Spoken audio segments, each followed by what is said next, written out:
And the other aspect that I want to also actually return to when I was in the beginning was self-driving cars are nowhere near done still.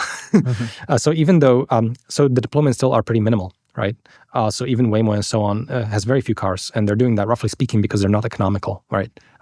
Because they've built something that lives in the future, and so they had to like pull back future, but they had to make it uneconomical. So they have all these like there's all these costs, not just marginal costs for those cars and their operation and maintenance, but also the capex of the entire thing.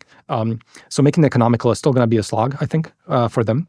If by slog you mean comparable to creating your own transport to Mars, then scaling Olympus Mons naked with no food, water, supplies, or protection, then swinging by Neptune, and then building a cabin on the surface of Neptune. Now, before any of you nerds go, hang on, wait a minute, but Neptune doesn't have a solid surface. That's the point, you fuckwit. Good luck to Waymo. They will need it, and then some.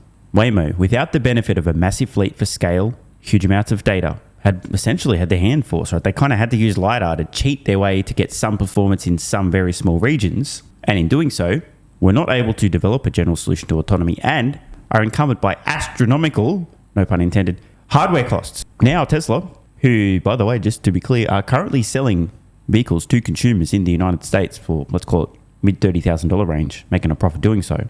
AKA, they can produce those vehicles for, call it $30,000 or less, have massive scale, a massive fleet, a general solution to autonomy, meaning they can scale far and wide and put hardware on roads for a literal fraction of the cost of Waymo.